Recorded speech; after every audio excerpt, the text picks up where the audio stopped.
In this episode, we learn 5 core elements on how to storytell in your D&D game, what my one-to-one story rules are, and putting all of this to practice in your game. Make sure to like, follow, and subscribe whether you're on Spotify, Apple Podcasts, or YouTube. And share this episode with a friend if you'd be so kind. My name is GM Smudge, and welcome to the Smudgecast.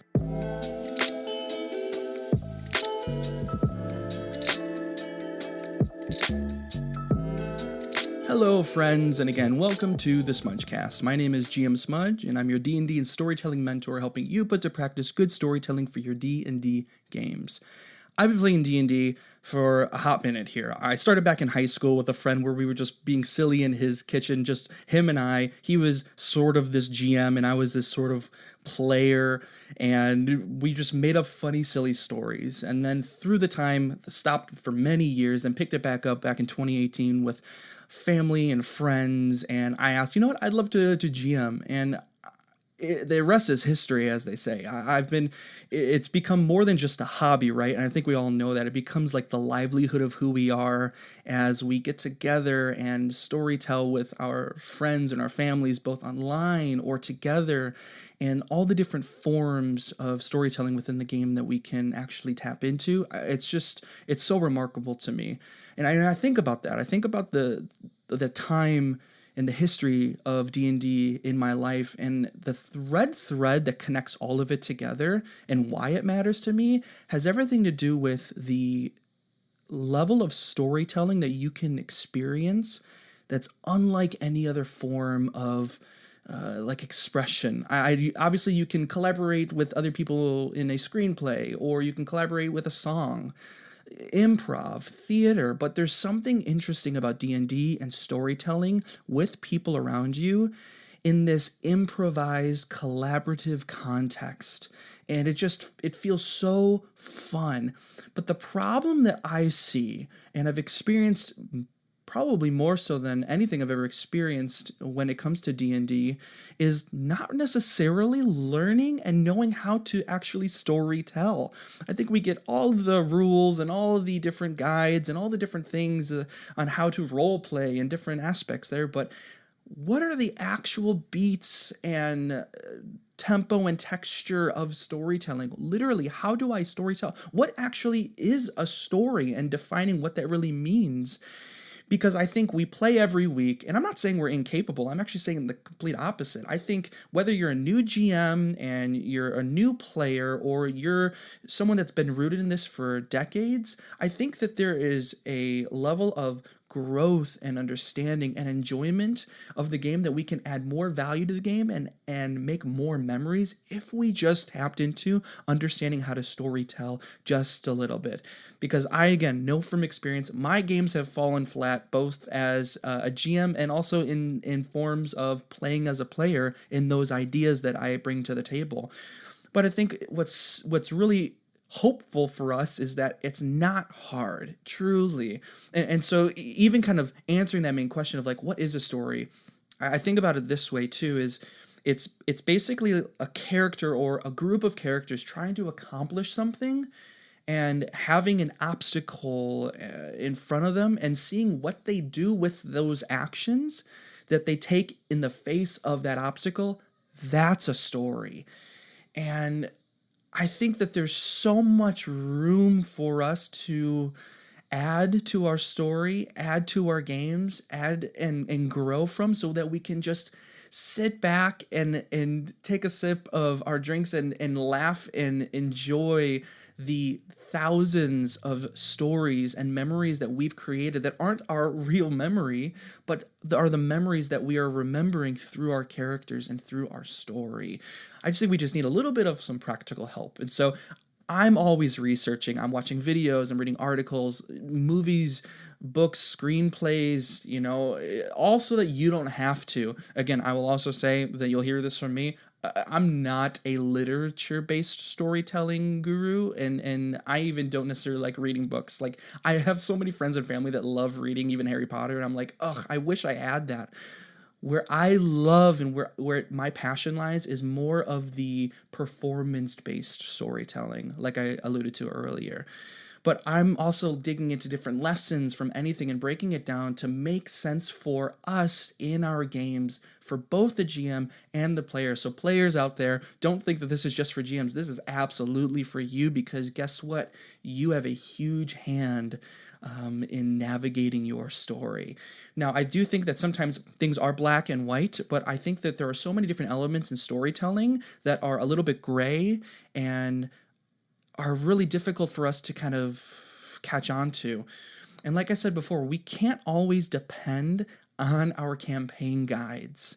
It plays a role in helping us and setting up a setting or a location or a conflict or even the resolution. However, like I even alluded to earlier, like not every detail is answered. Like if your player wants to go into the Forbidden Castle, and there's no page for the Forbidden Castle because it's kind of like it's the Forbidden Castle, nobody's supposed to go in there. What are you going to do? Just keep saying no to them? That story will fall flat every time.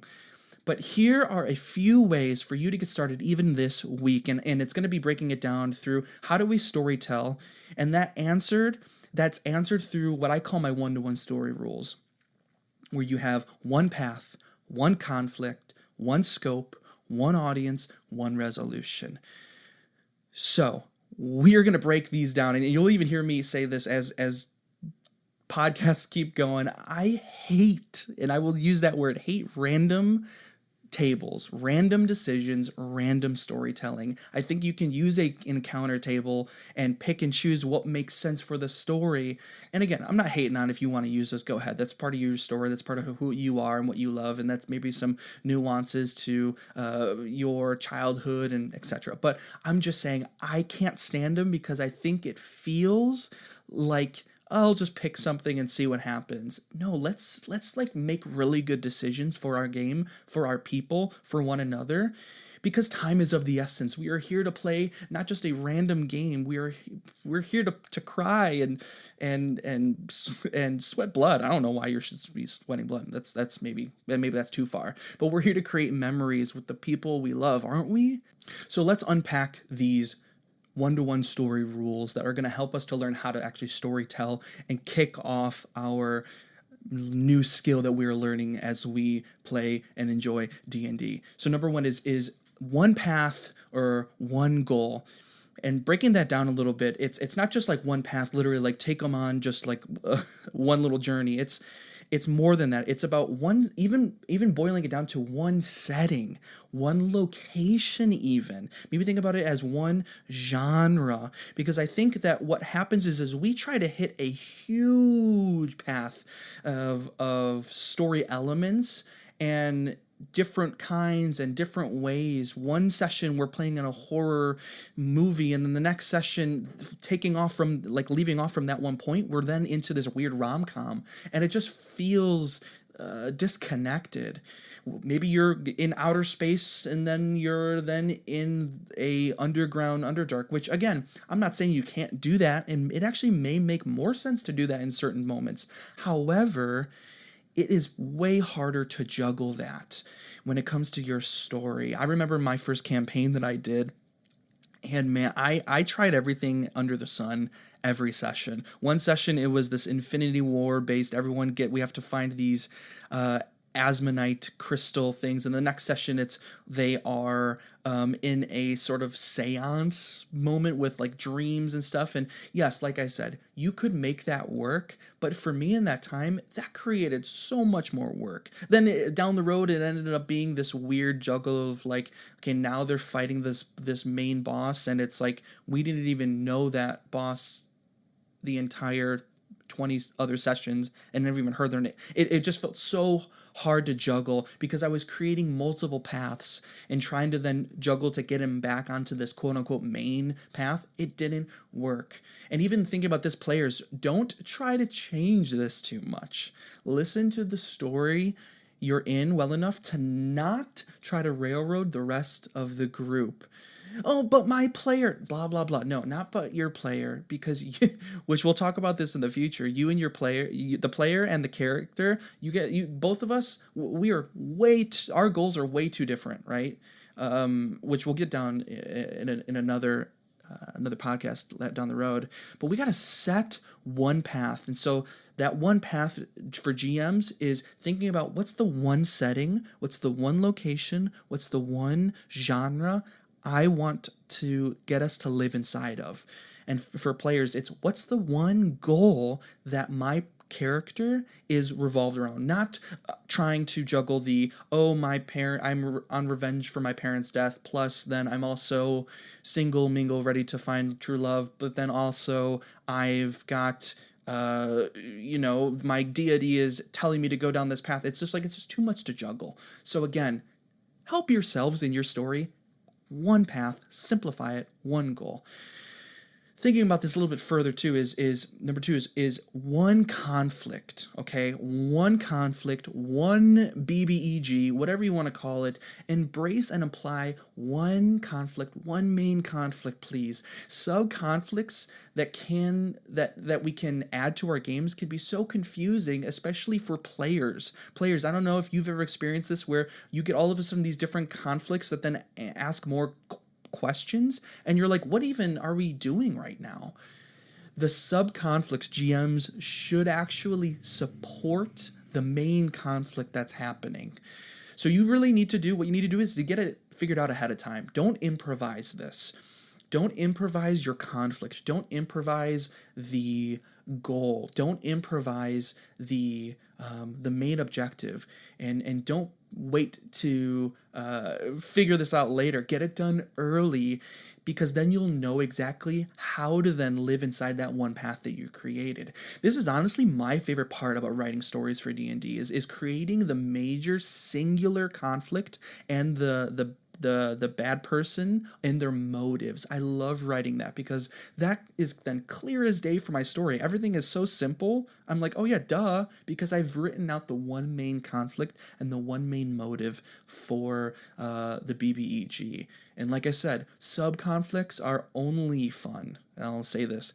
Sub-conflicts are fun only if they connect and support the main conflicts. Because guess what? More problems equal more problems, okay? There's this beautiful quote that is from Dan Brown. He does some pretty great master classes on screenplay and some thriller writing. That's exactly what he does. He writes thriller novels. He has this quote where it says, compelling plots are built on conflict, and it's imperative that you embrace conflict and drama in order to become a better storyteller. I love that, because the two, see, again, alliteration, I love it, compelling conflicts. Compelling conflicts require you to do what? Act on that conflict. So GM, if you're really struggling to get your players to react and move and set the pace as well, I'd ask yourself, do you have a compelling conflict right now? Is this session that I'm playing in is compelling enough for me to actually want to act in an engaging and creative way? And players, is identifying and thinking about this, you know what, this situation really isn't compelling for me. And why is that? And maybe talk to your GM about it. Or how can I help create this situation to be more compelling with an additional sub-conflict that might be supportive to what? The main conflict. Man, I'm curious how many times I just said conflict. Anyway, but again, too many conflicts. Pick one central conflict. In my second campaign that I wrote out the main BBEG and their main goal and centralized everything around that, and it was so helpful because it literally, from the beginning to the very end, I knew exactly what was going. Players, like I said, don't create more problems. Help support the main problem. Create a path, one singular conflict. And number 3 is one scope. Narrow down the pace, everyone. The exploration and the details of it all. We are not writing a 10-year story like Marvel and with all these Easter eggs and stuff. You're writing a potentially one session or multiple sessions, and if you're lucky, a 1 to 2 year long campaign, which even then narrow down the pace, narrow the exploration, narrow down the details. I'm going to say narrow down the details. Get to the main important points now.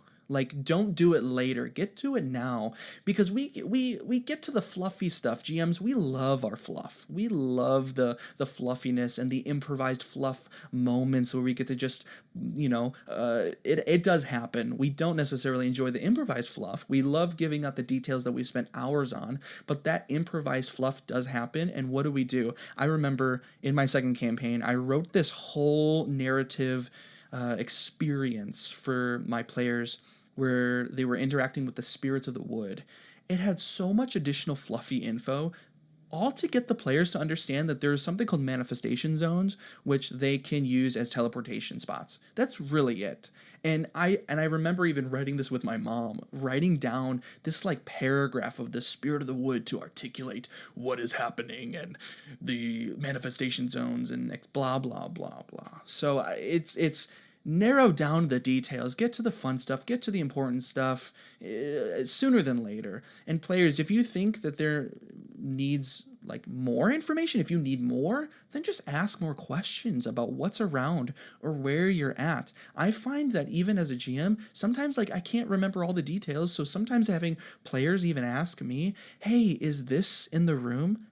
Yeah, actually, it absolutely is in the room. What do you want to do with it? And I've started trying to doing that as a player in my game that I'm a player in right now too, just constantly asking questions to help create more of understanding the situation. But like I said, tell your GM ultimately what you want and need, and GMs, just give it to them. We'll get to another time of conversing about no, and the word no is just the most unrewarding word when you're playing D&D. No. Anyway, one scope, narrow down the pace, narrow down your details, narrow down to make sure that it's just cut and dry, super simple, get to the good stuff, and let the good stuff ride. Number 4 is one audience. Know your audience. An audience is ready to listen and engage, yet your story can't be all things for all people. So know that, GM. I know we're doing our best to try to accommodate everybody. We can't. Not every time, not every session. And players, help us know what you want.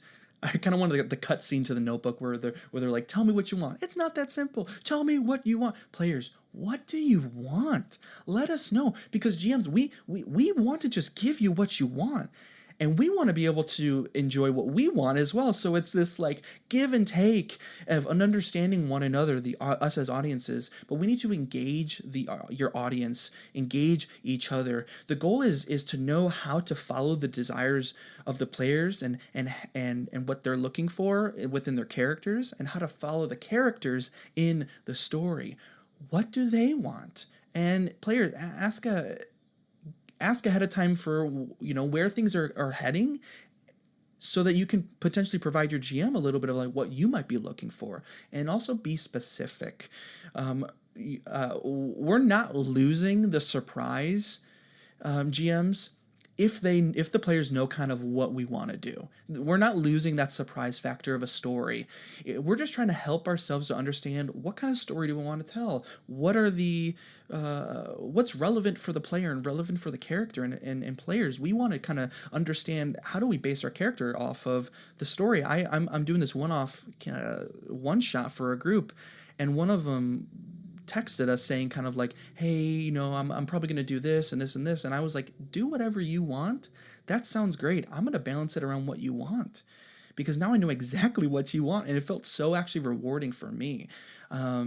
So please, all of us need to just communicate to one another what we're looking for within the story, to know and engage one another. If they want horror, then let's really focus on anticipation and vivid, slow descriptions, right? If they're looking for a playful comedy, then we got to learn like to get pretty fast paced and begin to move within the story.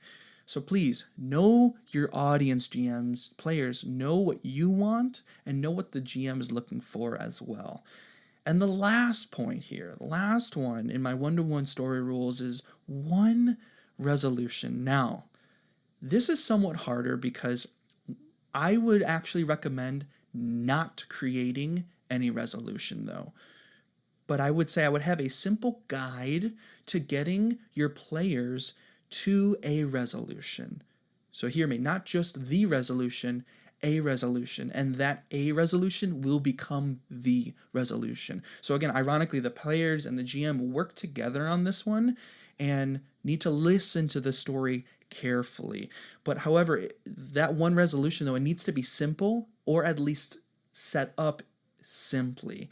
If it's not simple, then your resolution will take a long, long time. I remember, again, running another campaign. Actually, right now I'm running it, and I have no idea when they're going to solve the problem. They know exactly what the problem is. They know who the conflict is. They know the specific rough path. They're getting there. However, none of us know how it's actually going to resolve. But they know everything else that could then help them get to that one resolution. So if you're in your game, right now, and you're like running as a GM and you're running a circle around the resolution, ask the players to help you with the resolution and just let them find that resolution themselves and say yes. Don't say no. Just say yes and let it land somewhere. Better to land somewhere than never land at all. So again, with all of these different aspects, the one path, your one conflict, your one scope, your one audience, your one resolution, it's a very simplified way of looking at D&D, how to storytell a little bit better within your game. And I would encourage you to even just write down within your sessions this week, just what's the one path this week? What's the one conflict? How do I narrow down the details to get them to the main points for the scope? What do the players want this week? Like, what are they looking for? And how can that then resolve, or how can I help potentially simply guide the players so that they can resolve it? And same thing for you players coming into this week of what's the path that we are on? What is the conflict? What are the main details that I need to know and remember going into this next session? What are the aspects that my group wants to hit on and engage with? And what's a resolution here that would make me feel so proud of what we're doing and what we're creating together as a group? So listen, I love D&D so much, but even more so, I love storytelling and helping others put to practice good storytelling for their D&D games. So please do me a favor, like, subscribe, and hit the bell on YouTube. And for Apple Podcasts and Spotify, please go ahead and follow and subscribe, and also share, just so that we can all continue to grow in what it means to learn how to storytell within D&D. A new episode will drop every Monday, and I want to make sure that you also get notified for that. But also, comment below, what are some problems or questions you have about storytelling or roadblocks that you're having within your story right now? And feel free to even message me on Instagram at GMSmudge. I'd love to message and chat through and support you in your game as a player or GM any way that I can. And lastly, make sure you add value to your games so that your games become more memorable. See you later.